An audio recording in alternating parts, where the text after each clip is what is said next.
باللہ من الشیطان الرجیم بسم اللہ الرحمن الرحیم۔ سورۃ القمر، پارہ نمبر 27، سورہ القمر کا رکوع نمبر 2۔ کذبت ثمود بالنذر فقالوا ابشرا منا واحدا نتبعه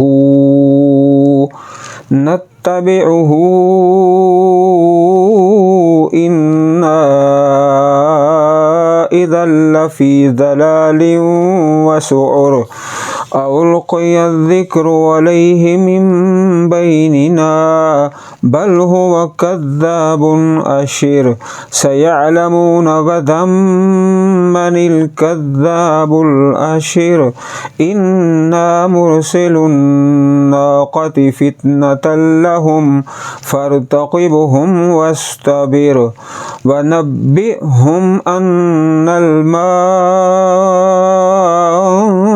قسمة بينهم كل شرب مهتدر فنادوا صاحبهم فتعاطى فعقر فكيف كان عذابي ونذر إنا أرسلنا عليهم صيحة واحدة فكانوا كهشيم المهتدر وَلَقَدْ يَسَّرْنَا الْقُرْآنَ لِلذِّكْرِ فَهَلْ مِن مُّدَّكِرٍ كَذَّبَتْ قَوْمُ لُوطٍ بِالنُّذُرِ إِنَّا أَرْسَلْنَا عَلَيْهِمْ حَاسِبًا إِلَّا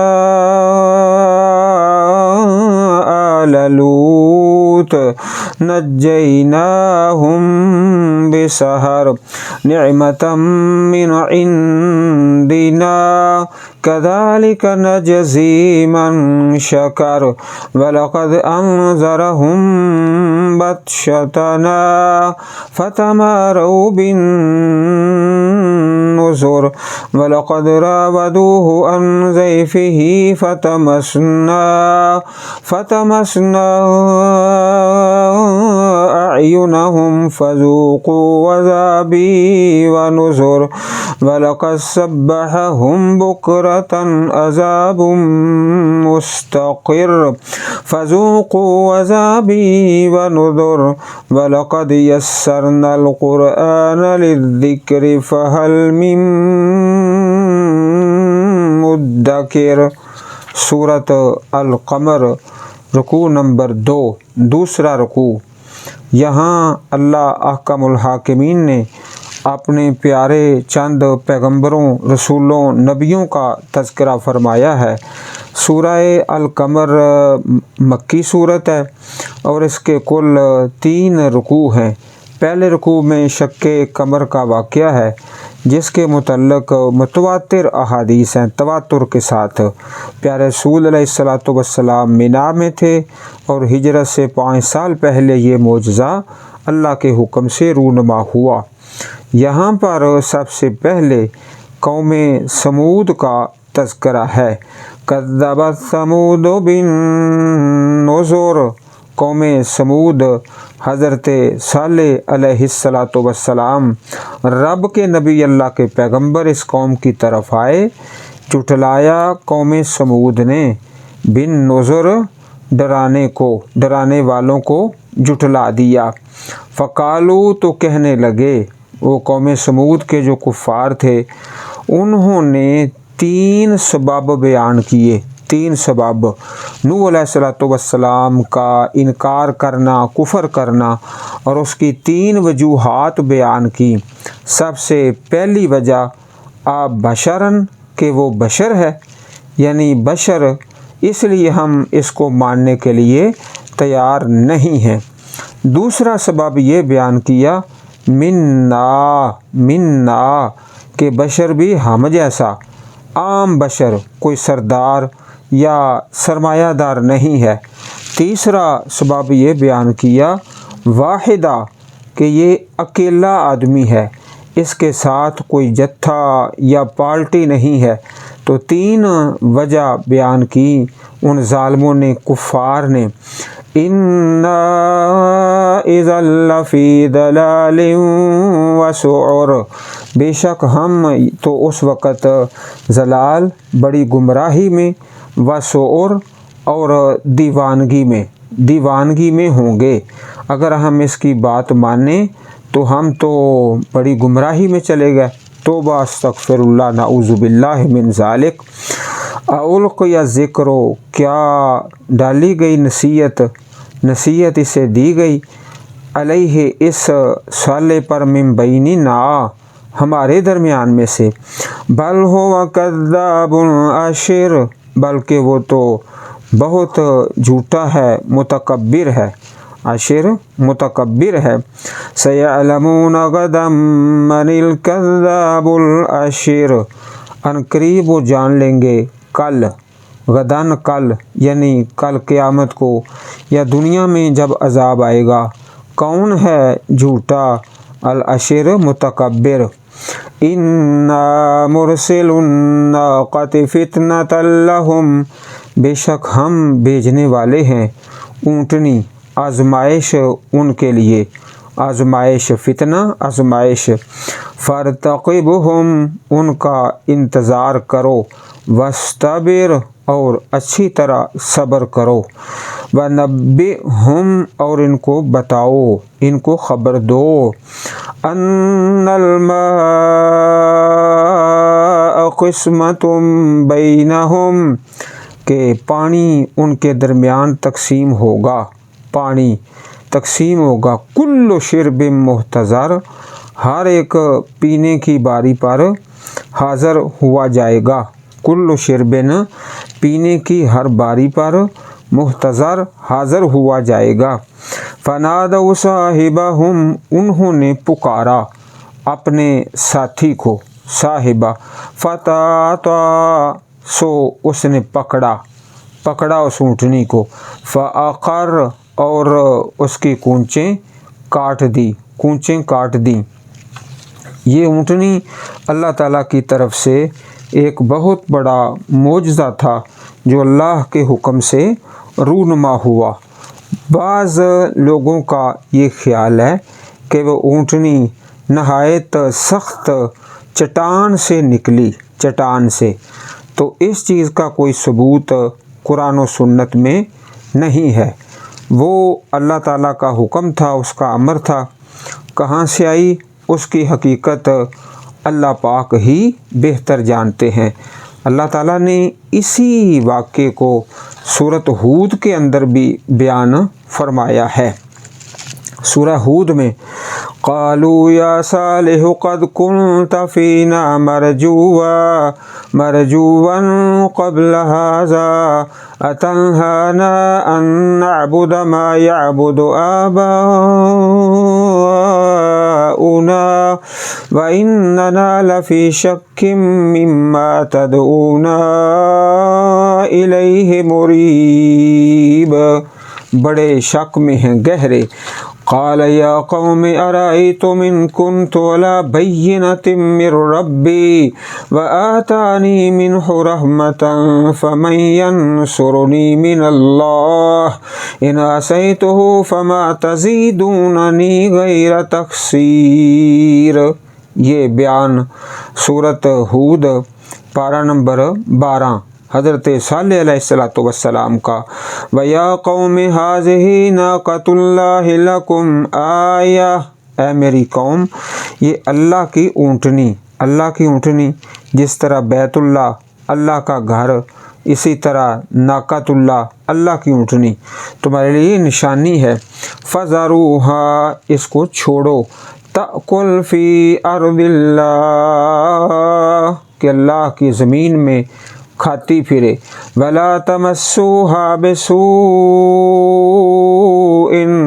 نہ اس کو کوئی تکلیف پہنچاؤ، فَيَأْخُذَكُمْ عَذَابٌ قَرِيبٌ، ورنہ پکڑ لے گا تمہیں عذاب جو قریب ہے۔ فَعَقَرُوهَا، تو انہوں نے اس کی ٹانگیں کاٹ دی۔ فقال تمتعوا فی دارکم ثلاثۃ ایام، تو کہا حضرت صالح نے کہ تم فائدہ اٹھا لو اپنے گھروں میں 3 دن۔ ذالک وعد غیر مکذوب، یہ وعدہ ہے جس میں کوئی جھوٹ نہیں بولا گیا۔ تو صالح علیہ السلام کی یہ نشانی تھی، یہ معجزہ تھا اونٹنی، اللہ تعالیٰ کے حکم سے آئی۔ پانی پینے کی باری مقرر کر دی گئی کہ ایک دن وہ اونٹنی پانی پیے گی اور ایک دن دوسرے لوگ، لیکن ان ظالموں نے یہ جانتے پہچانتے تھے کہ صالح علیہ السلام سچے ہیں، بات سچی کرتے ہیں، ایمان تو نہیں لائے تھے، لیکن انہوں نے پھر صبر نہ کیا تو اس اونٹنی کو کاٹ دیا، اور جو بڑا سب سے بدبخت آدمی تھا اس کو کھڑا کیا اور وہ اونٹنی کی ٹانگوں کو کاٹتا ہے۔ چنانچہ اللہ تعالیٰ کی طرف سے جو باری مقرر تھی، کل شرب محتضر، ہر باری پر حاضر ہوا جائے گا۔ فنادوا صاحبهم فتعاطى فعقر، انہوں نے اپنے ساتھی کو پکارا، اس نے پکڑا اور اس کی ٹانگوں کو کاٹ دیا۔ صالح علیہ السلام نے انہیں تنبیہ کی تھی کہ اسے کسی قسم کا نقصان نہ پہنچانا ورنہ تم پر عذاب آ جائے گا۔ ایمان لانے کے باوجود دل سے تو وہ انہیں سچا جانتے تھے، اس لیے وہ اونٹنی کو نقصان پہنچانے سے خائف تھے، لیکن آخر کار صبر نہ کر سکے اور انہوں نے اس کا قصہ تمام کرنے کا فیصلہ کر لیا۔ اس کے لیے انہوں نے اپنے ایک سردار کو ابھارا، سردار کو، کافر، طاغوت، جسے اللہ تعالیٰ نے اس قوم کا سب سے شقی آدمی قرار دیا، بدبخت۔ اذ انبعث اشقاها، سورۃ الشمس، پارہ نمبر 30، آیت نمبر 12۔ جب اس کا سب سے بڑا بدبخت اٹھا، چنانچہ سب نے مل کر اسے مدد کے لیے پکارا۔ بڑا بہادر اور جری ہے، اس نے اس کام کا بیڑا اٹھایا اور اس اونٹنی کی کونچیں کاٹ کر اسے مار ڈالا اور اللہ تعالیٰ کے غضب کو دعوت دی، اللہ پاک کے غصے کو دعوت دی۔ اللہ تعالیٰ کا پھر عذاب آتا ہے۔ فَكَيْفَ كَانَ عَذَابِي وَنُذُرِ، تو میرا عذاب اور میرا ڈرانا کیسا تھا؟ اِنَّا أَرْسَلْنَا عَلَيْهِمْ صَيْحَةً وَاحِدَةً، بے شک ہم نے بھیجا ان پر صیحتاً چیخ، واحدہ ایک چیخ، فکانو پس وہ ہو گئے کحشیم المحتضر، روندی ہوئی باڑ کی طرح، محتضر باڑ بنانے والا، حشیم روندی ہوئی باڑ کی طرح، کچلی ہوئی باڑ کی طرح۔ باڑ وہ جو جانوروں کے ارد گرد ٹہنیوں وغیرہ کے ساتھ بنائی جاتی ہے، المحتضر، تاکہ اس کی حفاظت ہو سکے، جانوروں کے پاؤں کے نیچے آ کر پھر کچلی جاتی ہے، روندی جاتی ہے، چورا بن جاتی ہے، اس کو کہتے ہیں حشیم۔ قوم سمود کا عذاب کے ساتھ جو حال ہوا اسے ان ٹہنیوں کے ساتھ تشبیہ دی ہے جو باڑ سے گر کر جانوروں کے پاؤں میں آ کر چورا بن جاتے ہیں، ان کو روندا جاتا ہے، کچلا جاتا ہے۔ وَلَقَدْ يَسَّرْنَا الْقُرْآنَ لِلذِّكْرِ فَهَلْ مِن مُدَّكِرٍ، اور بلا شبہ ہم نے آسان کیا قرآن پاک کو نصیحت کے لیے، ہے کوئی نصیحت پکڑنے والا؟ نصیحت حاصل کرنا آسان، حفظ کرنا آسان، ناظرہ پڑھنا آسان، ترجمہ کرنا آسان، 70% الفاظ تو وہی ہیں ہماری زبان والے، اردو والے۔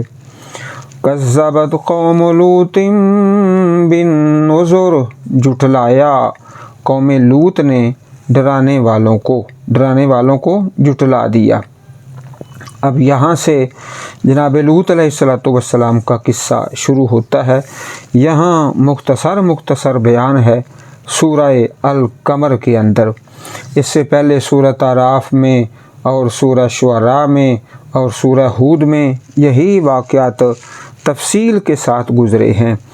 اِنَّا أَرْسَلْنَا عَلَيْهِمْ حَاصِبًا إِلَّا آلَ لوط نَجَّيْنَاهُمْ بِسَحَرٍ، بے شک ہم نے بھیجا ان پر حاصبہ پتھروں کی بارش، الا آل لوط مگر آل لوط، ہم نے ان کو نجات دی بسحر، سحری کے وقت صبح سے کچھ پہلے، نعمتا من عندنا اپنی طرف سے انعام کرتے ہوئے، کذالک نجزی من شکر اسی طرح ہم بدلہ دیتے ہیں اسے جو شکر کرے۔ وَلَقَدْ أَنذَرَهُمْ بَطْشَتَنَا اور بلا شبہ انہوں نے ڈرایا حضرت لوط علیہ السلام نے ہماری پکڑ سے، بطشتنا ہماری پکڑ سے، فَتَمَارَوْا بِالنُّذُرِ انہوں نے ڈرانے میں شک کیا۔ وَلَقَدْ رَاوَدُوهُ عَنْ ضَيْفِهِ فَطَمَسْنَا أَعْيُنَهُمْ فَذُوقُوا عَذَابِي وَنُذُرِ اور بلا شبہ راودو انہوں نے بہکانے کی کوشش کی، عن ضیفہ آپ کے مہمانوں سے، فَطَمَسْنَا أَعْيُنَهُمْ ہم نے ان کی آنکھیں مٹا دیں، فَذُوقُوا عَذَابِي وَنُذُرِ پس چکھو میرا عذاب اور میرا ڈرانا۔ وَلَقَدْ صَبَّحَهُمْ بُكْرَةً عَذَابٌ مُسْتَقِرٌ اور بلا شبہ صبحہم صبح سویرے ہی ان کے پاس آ گیا، بکرتاً صبح سویرے، عذاب ایسا عذاب، مستقر نہ ٹلنے والا، حملہ کر دیا ان پر، صبح حملہ کر دیا ان پر، بکرتاً صبح سویرے ایسے عذاب نے، مستقر جو کہ نہ ٹلنے والا تھا، عذاب نہ ٹلنے والا تھا۔ اس سے پہلے یہی واقعہ اللہ پاک نے سورۃ ہود کے اندر بھی بیان فرمایا ہے، اور بھی بہت ساری صورتوں میں جناب ہود علیہ السلام اللہ کے نبی تھے اور ان کے نام پر صورت قائم ہے، سورۃ ہود 12واں پارہ، تو وہاں پر جناب لوط علیہ السلام کا قصہ تفصیل کے ساتھ بیان ہوا ہے۔ وَلَمَّا جَاءَتْ رُسُلُنَا اور جب آئے ہمارے بھیجے ہوئے اللہ کے فرشتے لوط علیہ السلام کے پاس، سِیءَ بِهِمْ وہ ان کی وجہ سے غمزدہ ہوئے، وَضَاقَ بِهِمْ ذَرْعًا اور ان سے دل تنگ ہوا، وَقَالَ هَذَا يَوْمٌ عَسِیرٌ اور کہا یہ دن بہت سخت ہے، اللہ تعالیٰ کی طرف سے آزمائش ہے اور بڑا سخت دن ہے۔ اللہ پاک کے فرشتے آئے لیکن وہ انسانی شکل کے اندر آئے، فرشتے انسانی شکل میں تو بڑے ہی خوبصورت ہوں گے۔ قوم لوط کو معلوم نہ تھا کہ یہ فرشتے ہیں، کیونکہ غیب تو صرف اللہ تعالیٰ جانتا ہے، اور لوط علیہ السلام کو یہ بات بتائی نہیں گئی تھی، اس لیے ان کے دل پر جو گزری اللہ تعالیٰ نے اس کا کمال نقشہ کھینچا ہے، غم سے اور بے بسی سے اور تنگ دل، بہت زیادہ پریشان، کوئی زیادہ پریشان زیادہ، تو لوگ سمجھے کہ یہ ہمارا شکار آ گیا، توبہ استغفر اللہ، نعوذ باللہ من ذالک، وجاءہ قومہ یہرعون الیہ اور اس کی قوم کے لوگ آپ کے پاس دوڑتے ہوئے بدبخت انہوں نے یہ سمجھا کہ یہ ہمارا شکار آ گیا ہے۔ وَمِن قَبْلُ كَانُوا يَعْمَلُونَ السَّيِّئَاتِ اور اس سے پہلے بھی برے کام کیا کرتے تھے، قالا تو فرمایا جناب لوط نے، یا قوم اے میری قوم، ہؤلاء بناتی یہ میری بیٹیاں ہیں، قوم کی بیٹیاں، ہن اطہر لکم یہ تمہارے لیے زیادہ پاکیزہ ہیں، فاتقوا اللہ اللہ سے ڈرو، ولا تخزونی فی ضیفی مجھے رسوا نہ کرو میرے مہمانوں کے بارے میں، الیس منکم رجل رشید، کیا تم میں ایک بھی بھلا آدمی نہیں؟ اللہ کے فرشتے آئے انسانی شکل میں، بڑی خوبصورت شکلیں، اور وہ ظالم سمجھے کہ ہمارا شکار آ گیا ہے۔ آپ نے بڑا سمجھایا لوط علیہ السلام نے۔ قالوا لقد علمت ما لنا فی بناتک من حق، انہوں نے کہا کہ تو جانتا ہے کہ نہیں ہے تیری بیٹیوں میں ہمارا کوئی حق، ہمارا کوئی حق نہیں۔ توبہ استغفر اللہ، شرمندہ نہیں ہوئے، شرم نہیں آئی۔ وَإِنَّكَ لَتَعْلَمُ مَا نُرِيدُ، اور بلا شبہ تو جانتا ہے ہم کیا چاہتے ہیں، ہم کیا چاہتے ہیں۔ قَالَ لَوْ أَنَّ لِي بِكُمْ قُوَّةً أَوْ آوِي إِلَىٰ رُكْنٍ شَدِيدٍ، اس نے کہا کاش میرے پاس تمہارے مقابلہ کی کچھ طاقت ہوتی، یا میں کسی مضبوط سہارے کی پناہ لیتا۔ قالوا یا لوط انا رسل ربک، پھر اللہ کے فرشتے بول پڑے، قوم کے بدمعاش بدبخت جب باز نہ آئے بلکہ دیواریں پھلانگ کر دروازہ توڑ کر اندر آ گئے، تو فرشتے نے پر مارا جس سے سب اندھے ہو کر بھاگ اٹھے۔ اسی طرف اشارہ ہے، فَطَمَسْنَا أَعْيُنَهُمْ، تو ہم نے ان کی آنکھیں مٹا دیں۔ فرشتے نے پر مارا تو اندھے ہو کر بھاگ اٹھے، اللہ تعالیٰ کا عذاب آ گیا، اور فرشتے کہنے لگے انا رسول ربک، بے شک ہم تیرے رب کے بھیجے ہوئے ہیں، لن یصلوا الیک، یہ تیری طرف تو ہرگز نہیں پہنچ سکیں گے۔ فَأَسْرِ بِأَهْلِكَ بِقِطْعٍ مِّنَ اللَّيْلِ، راتوں رات لے جا، رات کے حصے میں اپنے اہل کو یہاں سے، وَلَا يَلْتَفِتْ مِنْكُمْ أَحَدٌ، اور تم میں سے کوئی پیچھے مڑ کر نہ دیکھے، إِلَّا امْرَأَتَكَ، سوائے تیری بیوی کے، إِنَّهُ مُصِيبُهَا مَا أَصَابَهُمْ، اس کو بھی وہی عذاب آئے گا جو ان پر آنے والا ہے۔ إِنَّ مَوْعِدَهُمُ الصُّبْحُ، بے شک ان کا وعدہ تو صبح کا ہے۔ أَلَيْسَ الصُّبْحُ بِقَرِيبٍ، کیا صبح قریب نہیں ہے؟ فَلَمَّا جَاءَ أَمْرُنَا جَعَلْنَا عَالِيَهَا سَافِلَهَا وَأَمْطَرْنَا عَلَيْهَا حِجَارَةً مِّن سِجِّيلٍ مَّنضُودٍ، پھر جب ہمارا حکم آیا تو ہم نے اس کے اوپر والے حصے اس کا نیچا کر دیا، اوپر والے حصے کو نیچے کر کے گرا دیا، ان کی بستیوں کو، اور ان پر تہ بتہ کھنگر کے پتھر برسائے، سجیل منضود، تہ بتہ مسومۃ، جو نشان زدہ تھے، عند ربک وما ہی من الظالمین ببعید۔ یہ تو اس قوم کا بیان ہے، پارہ نمبر 12 سورۃ ہود، اور رکوع نمبر 7 میں یہ بیان ہے، اور یہاں پر سورہ القمر کے اندر بھی اسی ہی قوم کا بیان ہے۔ اس قوم پر اللہ رب العزت کا عذاب آ گیا۔ فَطَمَسْنَا أَعْيُنَهُمْ، ہم نے ان کی آنکھوں کو مٹا دیا، فرشتے نے پر مارا، پس چکھو میرا عذاب اور میرا ڈرانا۔ وَلَقَدْ صَبَّحَهُمْ، اور بلا شبہ صبح سویرے حملہ کر دیا، بکرتاً صبح ایسے عذاب نے، مستقر جو نہ ٹلنے والا ہے، جو قائم رہنے والا ہے، نہ ٹلنے والا عذاب۔ ایسی قوم پر کئی قسموں کا عذاب آیا، اللہ تعالیٰ نے بستی کو اوپر اٹھایا، اوپر لے گیا، اور پھر اوپر سے نیچے گرا دیا، اور پھر اوپر پتھروں کی بارش اللہ پاک نے کر دی، اور نشان لگائے گئے تھے۔ ایسی قوم کو تباہ و برباد کر دیا گیا۔ فَذُوقُوا عَذَابِي وَنُذُرِ، پس چکھو میرا عذاب اور میرا ڈرانا۔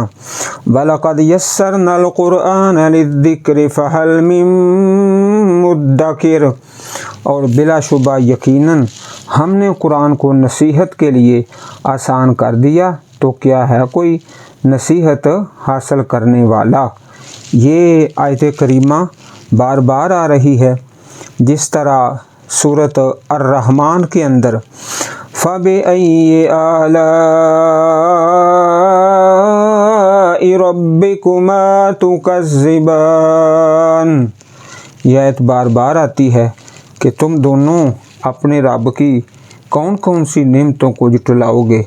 سورہ الرحمن پارہ نمبر 27، یہ آیت بھی بار بار آئی ہے۔ اسی طرح سورہ مرسلات میں وَيْلٌ يَوْمَئِذٍ لِّلْمُكَذِّبِينَ، اس دن ہلاکت ہے جھٹلانے والوں کے لیے۔ تو یہاں پر بھی اللہ پاک نے قوم نوح کا، قوم عاد، قوم سمود اور قوم لوط، چاروں قوموں کے تذکرے میں یہ دونوں باتیں بار بار دہرائیں۔ دونوں باتیں کون سی؟ ایک یہ فذوقوا عذابی ونذر، اور دوسری وَلَقَدْ يَسَّرْنَا الْقُرْآنَ لِلذِّكْرِ فَهَلْ مِن مُّدَّكِرٍ، کہ ہم نے اللہ کی کتاب کو آسان کیا ہے کوئی نصیحت پکڑنے والا، اس سے نصیحت حاصل کرنے والا؟ تو خوش قسمت ہیں جو نصیحت حاصل کرتے ہیں اور اللہ کے کلام کو عمل کر کے، پڑھ کے، سمجھ کے دنیا آخرت کی خیر کو حاصل کر لیتے ہیں۔ یہ اللہ تعالیٰ کا احسان ہے۔ اور نبی اکرم صلی اللہ علیہ وسلم کی پیاری حدیث ہے، خیرکم من تعلم القرآن وعلمہ، تم سب سے بہترین وہ ہے، بہترین جو اللہ کی کتاب کو سیکھتا ہے اور سکھاتا ہے، سب سے بہترین وہ ہے۔ اسی طرح پیارے رسول علیہ السلام کا پیارا فرمان ہے، ان اللہ یرفع بہذا الکتاب اقواما ویضع بہ آخرین، بے شک اللہ تعالیٰ اس کتاب کے ساتھ، قرآن مجید کے ساتھ ہی لوگوں کو بلندی عطا فرماتا ہے، دنیا کی عزت، آخرت کی عزت، ویضع بہ آخرین، اور دوسروں کو رسوا کرتا ہے۔ جو قرآن پاک کے حق ادا کرتا ہے، جو 5 حق ہیں، اللہ کی کتاب پر ایمان لانا، اللہ پاک کی کتاب کی تلاوت کرنا، کتاب اللہ کو حفظ کرنا اور اس کو سمجھنا، تدبر اور تفکر، اور اس کو آگے پہنچانا۔ عزیز بھائیوں، 2 کام ایسے ہیں، 2 کام۔ ایک تو کتاب اللہ کی تلاوت ہے، اس میں اجر ہے، ثواب ہے۔ من قرأ حرفا من کتاب اللہ، جو 1 حرف پڑھتا ہے فلہ حسنہ والحسنۃ بعشر امثالہا، اس کے لیے نیکی ہے، اور ایک نیکی 10 گنا، یعنی 10 نیکیاں 1 حرف کے ساتھ۔ دوسرا فائدہ کتاب اللہ کا وہ ہے شفا اور صحت۔ جس طرح سورۃ الفاتحہ خاص طور پر 7 مرتبہ تلاوت پڑھیں تو اللہ تعالیٰ مریض کو شفا عطا فرماتا ہے۔ وَنُنَزِّلُ مِنَ الْقُرْآنِ مَا هُوَ شِفَاءٌ وَرَحْمَةٌ لِّلْمُؤْمِنِينَ۔ اسی طرح فرمایا یا ایھا الناس قد جاءتکم موعظۃ من ربکم وشفاء لما فی الصدور وہدی ورحمۃ للمؤمنین۔ یہ 2 فائدے، تلاوت کے ساتھ شفا بھی ہے، اجر بھی ہے، لیکن اصل کام اس سے آگے ہے۔ وہ کیا ہے؟ وہ ہے تدبر اور تفکر، کتاب اللہ کو ترجمہ کے ساتھ پڑھنا، تفسیر کے ساتھ۔ یہ آیت کہاں نازل ہوئی، اس کا حکم کیا ہے، اس کے اندر اللہ پاک نے کون سے مسائل کا تذکرہ فرمایا ہے، تو یہ اصل کام ہے، تدبر اور تفکر۔ اللہ تعالیٰ ہر مسلمان کو اس کی توفیق عطا فرمائے۔ یہ دعا کرتے رہنا چاہیے اور اس پر عمل کرنے کی بھی کوشش کرنی چاہیے۔ ترجمہ القرآن کی کلاسوں میں شامل ہوں، اس کے بہت سے فائدے ہیں۔ ایمان زیادہ ہو جاتا ہے، عمل زیادہ ہو جاتا ہے، اور علم بھی زیادہ ہو جاتا ہے۔ بہت سے اس کے فوائد ہیں۔ اللہ پاک ہر مسلمان کو یہ فوائد سمیٹنے کی توفیق عطا فرمائے۔ اللہم اجعل القرآن ربیع صدورنا ونور قلوبنا، یا رب العالمین اپنی پاک کتاب ہمارے دلوں کی بہار بنا، اللہ ہمارے سینوں کا نور بنا، دنیا آخرت کی خیر، رحمت اور بخشش کا ذریعہ بنا۔ سبحانک اللہم و بحمدک اشہد ان لا الہ الا انت استغفرک و اتوب الیک۔